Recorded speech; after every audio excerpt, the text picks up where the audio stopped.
Hello boyos, Rich Boy J here back with another video, and this is going to be another episode of building Kamino in Lego. Before we get into the episode, I do want to give a very special shout out to those of you who were able to contribute to the build via donations. So shout out to Slimbone LSWC, Garrett to Paul, Simply Logan, and Alfie Lambo 157. I say this every week, and I'm going to keep on saying it. You guys who go above and beyond to contribute monetarily to this build are the ones who really help make it happen. So I sincerely appreciate any of you who are ever able to give anything.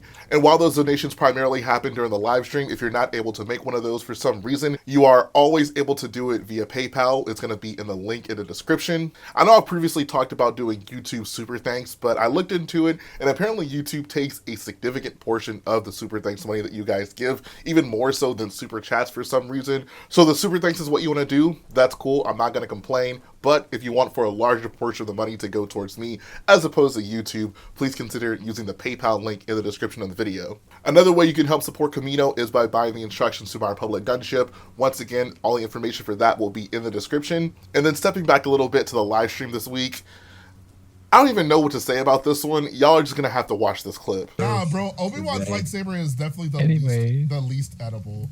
It's all like ribbed. Like it would like hurt your like, oh my bro, chill.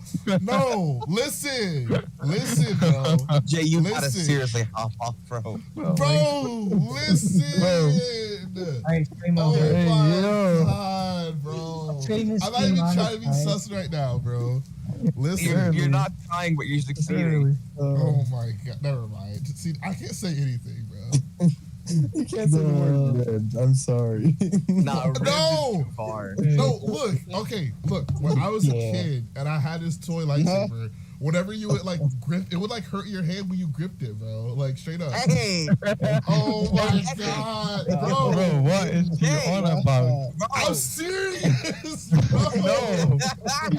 Did none of y'all own the Obi-Wan toy lightsaber? Fine. This must be what cancel culture feels like. Jay, you said it hurt when I gripped it. Like it did. I can pull up a picture of it. Look, this is look at the black part. It's like spiky, bro. Like I can't say the R word anymore, but like look at that, bro. No, this is literally a Lego term, bro. Hose ribbed. But I will not say it. Bro, this word is bro. Look, that is exact, bro. And if that video is not evidence to you that these live streams are always a great time and you should be tuning in, I honestly don't know what is. So now, in regards to Kamino, this week was kind of a shorter week. The last update came out on Tuesday, but I'm trying to get back on my schedule of having updates come out on Sundays. So this one isn't as action-packed as last week, but I got some key things done with the build, and you're going to see that throughout the video. So without further ado, guys, let's jump right in. Priority number one this week was finally getting the lights installed on the lower half of Kamino inside the railing, and I was super happy to finally get this done. Feels like it's been such a long ride dealing with this railing, and to just add the final touch to it made me really happy. You'll notice that the complete right side of the bottom half still has no railing. This is done by design. I wanted to leave this open because this is where the bridge is going to be that connects this dome to the other dome. More than likely there'll end up being railing on the other side of the bridge, but before I make that design, I didn't want to add in railing that would inevitably have to take off. And now it was finally time to tackle the underside. You'll notice in this clip the stilts are actually missing, and that's because this segment was originally supposed to be in last week's Kamino segment, but here's how I came up with a technique to accomplish this. Alright, I'm going to try to describe here in the simplest terms possible my plan for filling in the bottom of the Kamino dome. So if you look at the bottom, the basic shape that those slanted panels create is this. You know, there are a bunch of them sitting next to each other, and if you looked directly underneath it, this is about what you would see. So the goal then would be to fill in this area on the inside. Now, a lot of people would probably think, oh, maybe I can use like wedge plates or something to kind of go up right next to them. And I mean, I think in some scenarios that could work. However, you really gotta be like precise with how these lined up. But then the other issue is with the way that Kamino is constructed, there's basically 21 different angles of these, and there are literally just not enough wedge plates or even slopes that exist to be able to build that out and, you know, fill these gaps in any type of good looking way. So instead, what I'm going to do is first build out a little section on the inside, And the purpose of this section is just to level it off and make it parallel with the table, because realistically speaking, underneath it, these panels are kind of slanted like this. So in order to get it, a flat surface, I want to build this out and it'll basically be angled like this. And the idea, once we have these dark orange sections, is it allows us to hide gaps more effectively. And what I mean by that is once I have these dark orange sections going all the way around, I don't have to worry about like putting wedge plates up next to it to get it to line up. I actually can just like lay down plates kind of like this, and just so long as, like this jagged part won't be visible, all you'll be able to see from below is the dark orange part that's covering it. And if that looks seamless enough, it'll actually look good. It'll cover up the gaps. And I think that's like the most straightforward way in hiding the gaps. I know this is a very rudimentary way to explain it, but I guess to give you a more like real world example, it's basically what I did here on the clone base I built around a while back. If you imagine, if you flip this thing upside down, these would be the panels underneath. And then, so the yellow plate, and then this right here would be the dark orange plate, which basically makes this parallel to the table. And then these panels, I don't really have to have like angled particularly to line up perfectly with the outside of this. It just has to like come close enough under this, and you really can't even tell what's going on underneath it. So hopefully that explains what my thought process is. Once I get it built up, it'll make a lot more sense, but I definitely wanted to walk you guys through that because I think it's a really good technique. And it saves you a lot of a headache of trying to figure out how to get, many different angles all coming together. It just allows you to, figure out the trim, which I would say is like this area or the dark orange here. And then everything underneath it is just working with basic plates and also working alongside Lego's very grid-like pattern. So here's an example of the assemblies that I built. These would have been the dark orange plates in the example I showed. And I'm using the big blue plate here, which would have been the yellow plates in my example, to show how I'm going to fill out and cover up the rest of the large gap under the MOC.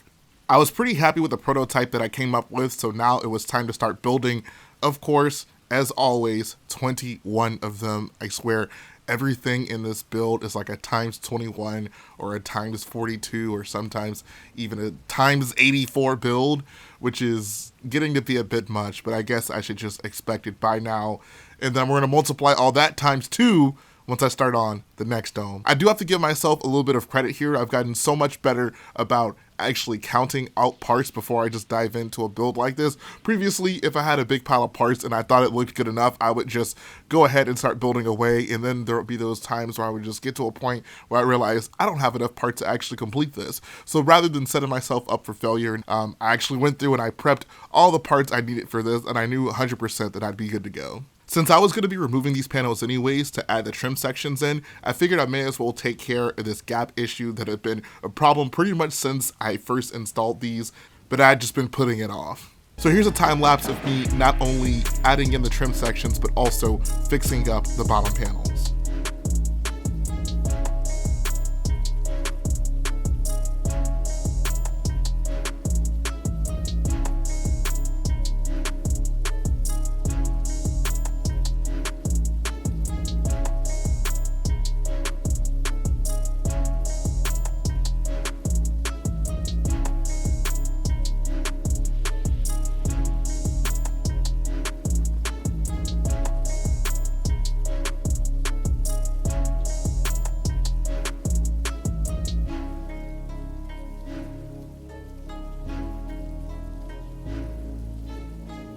As I was adding in those trim sections, once I got to the bottom panels that sit right around the newly added pillars, I went ahead and redesigned the bottom edges of those to be able to fit around the pillars. I have to admit, I was definitely dreading having to do this design process, but it actually went relatively smoothly, which was nice. After that, I was able to continue adding in the remaining bottom trim sections as well as modifying the remaining panels.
All right, after an intense building session on the floor, I got this bottom panel section all finished up, along with this little trim area underneath that closes that up. It's going to make it really easy to put in the, I don't even know what you'd call it, but the underside of Kamino fully. I mean, honestly, even without it right now, it looks really good.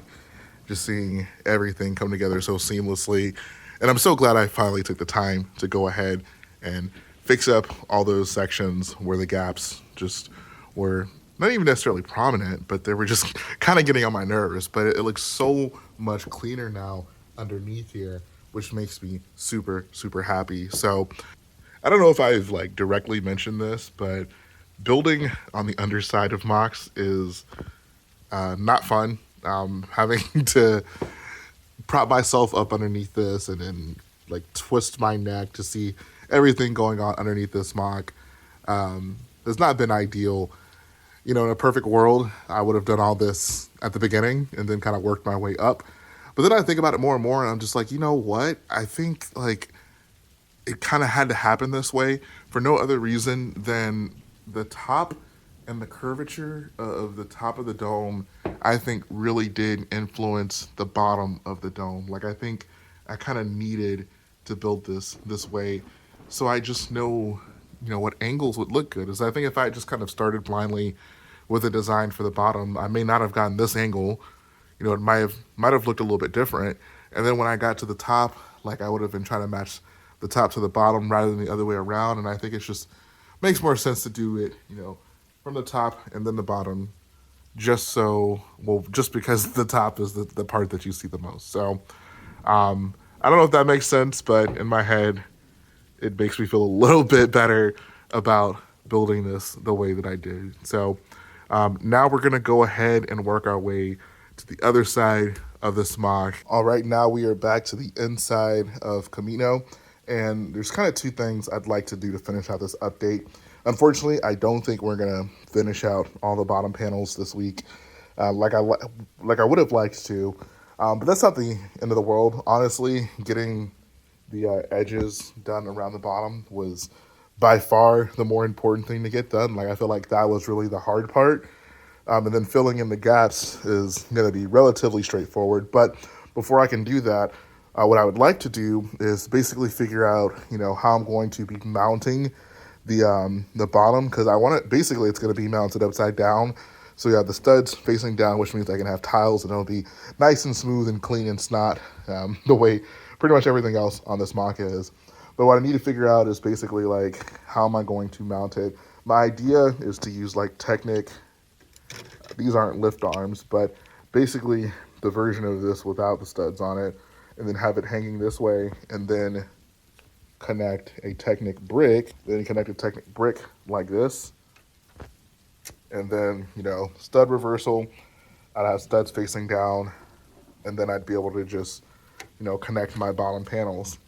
And I think that should work. I don't really need to think too much about that other than how far down it's going to need to go to basically level itself off right above this. That is exactly what I'm going for here. So I want to figure out the measurements and math for that. And then once I get that done, I think I'll be happy with what we've done underneath the mock for today. And then I think I'm going to try to finish it off by installing those white panels that we built on the stream on the inside of the walls, just so we can at least get some look at the interior, because I did promise some interior would be shown on this update. And then I think we'll be good to go. So let's go ahead and start prototyping and see what we can come up with for underneath the mock. Oh man, I love when things immediately work out. So I figured out what I'm gonna need are basically the 9 length Technic lift arms. Basically they're 9 studs long, and it's gonna give me this clearance right here, which is perfect. You will notice there is a small gap here. That's actually done by design, because I have the studs on the tops of these, so that actually allows it to like perfectly clear those. I guess I also forgot to mention the other important factor of spacing when it comes to this is the distance between the panels and these exterior sections, which is probably a bit more important than the distance between this and the panel.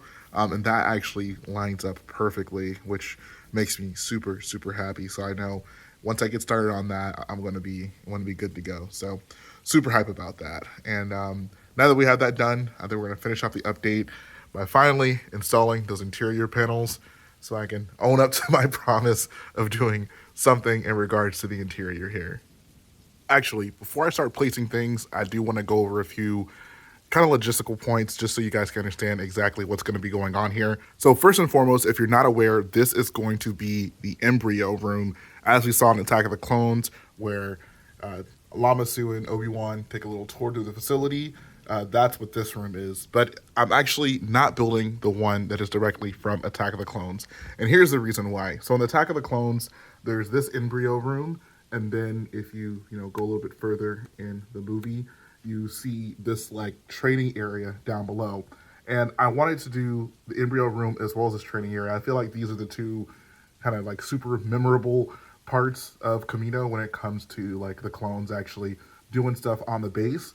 However, I only have one dome, and if you pay attention, like these are actually two completely separate rooms, and this room is actually quite big. Like I have a pretty big space here, but doing this would, I'd really have to shrink things down to get anywhere close to this scale.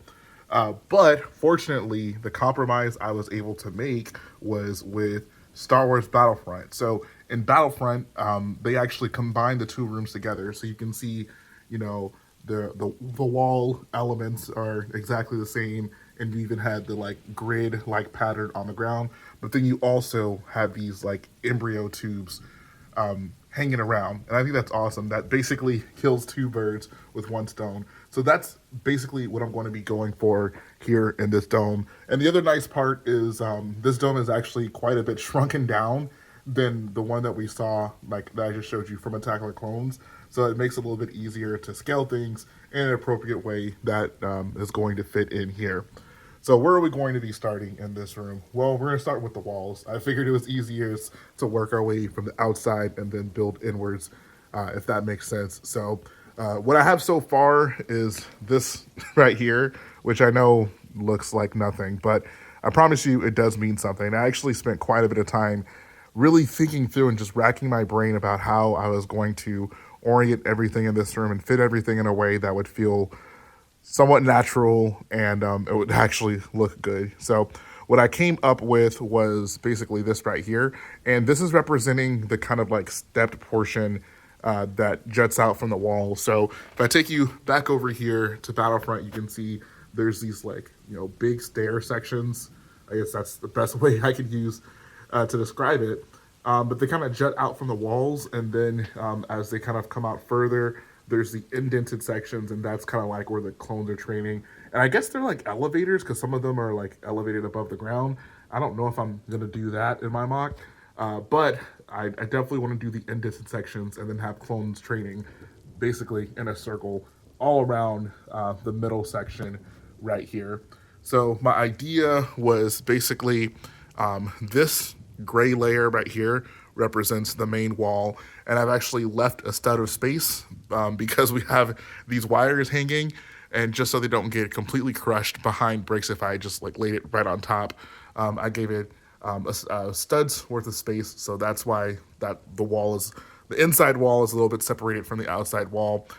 This right here is the like vented wall section. You'll notice that we have like right here, there's like a light glowing through it. While it does look pretty cool here, I think I'm actually going to take the design from the movie where there's like that blue glow behind it, but it also shines up, past it onto the back wall. I think that's going to look awesome.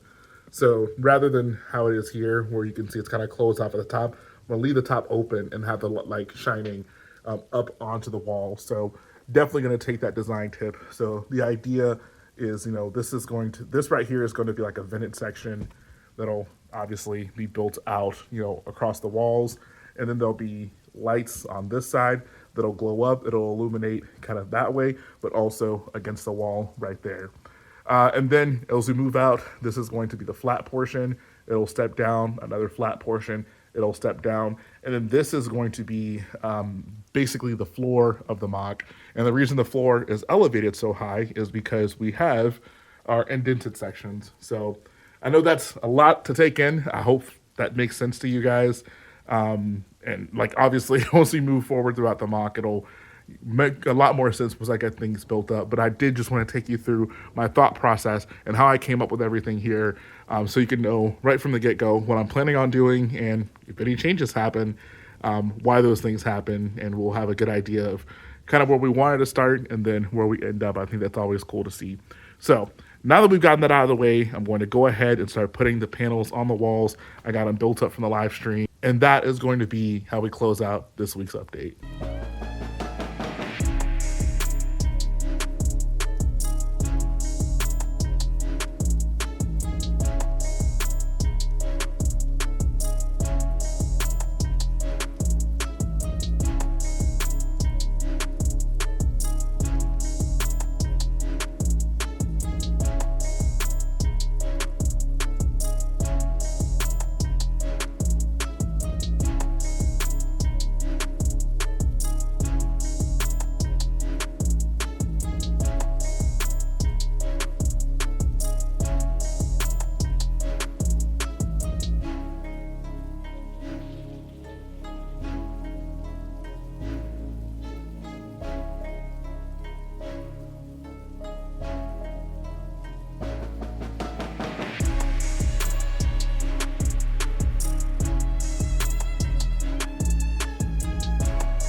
All right, all things considered, that went relatively smoothly. You will notice, however, that that section in the middle is missing. That's just because that middle section is a bit wider than all the other sections. That's just the way I designed it. So I'm actually going to need to build a custom one to go into that middle section there. But honestly, just didn't feel like doing it. It's like 1:30 at night, so I was just like, you know what, screw it. I'll leave that open, and that'll be a task for next week's update.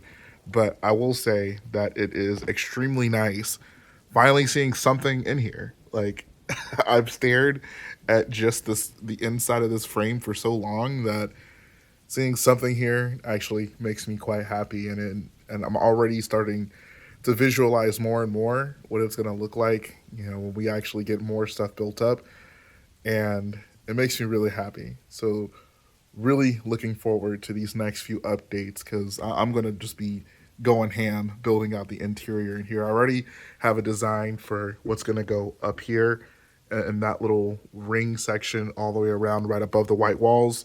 I've been prototyping some other parts of this, so like I'm already pretty ahead of the curve when it comes to the next update. So you guys can definitely expect a lot more than just white walls when it comes to the interior for the next update. And then, of course, next time, definitely going to want to finish up the bottom completely, which feels crazy to just to say out loud, because I feel like it's been such a long time coming to, get that done. But we are actually almost there. So super happy about that as well. But, not really too much to talk about here. I guess I should also mention I do have these gaps in here, which are kind of unfortunate, but it's basically just because the way this thing is built, these edge sections, and you'll see the same thing happens on this side.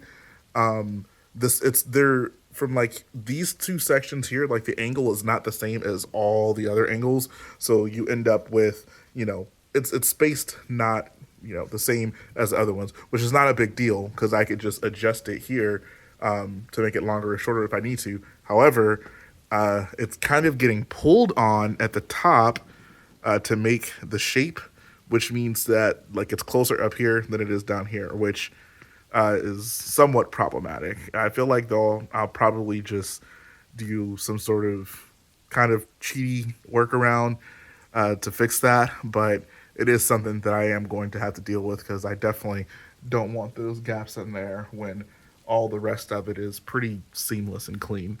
So that's something I'm going to have to look at. But Other than that, we are looking pretty good here. So I guess this is going to bring the episode to a close. Let's go ahead and move to the outro. And that's going to finish up the update this week, guys. I hope you enjoyed, once again, watching Kamino. Of course, as always, let me know in the comment section what you're thinking of the build so far. I know I've been promising you guys that we were going to get to the interior this week, and while it wasn't the most glamorous thing that we could have done, I am glad that it at least got started, and I did also start planning and also ordering parts for it. So these next few updates are going to be jam-packed with interior building, which I know is what a lot of you come here for. So I'm super excited to finally dive into that. My goals for the next update are going to be, one, of course, finally finishing up the bottom of the MOC. I'm so ready to just have the exterior of the MOC, at least for the bottom half of this dome, completely finished up. I'll be super happy with that. I want to obviously continue working on the wall sections, including the light panels that are above the walls that we've already included, and maybe even building out the floor a little bit. It's going to depend on, just really how smoothly things flow. But nonetheless, you can expect a lot of work to be done on the interior for the next update. So that's going to finish things up this week. If you like what I do, go ahead and support the video by hitting the like button, support the channel by smashing that subscribe button. And I'll be back again very soon.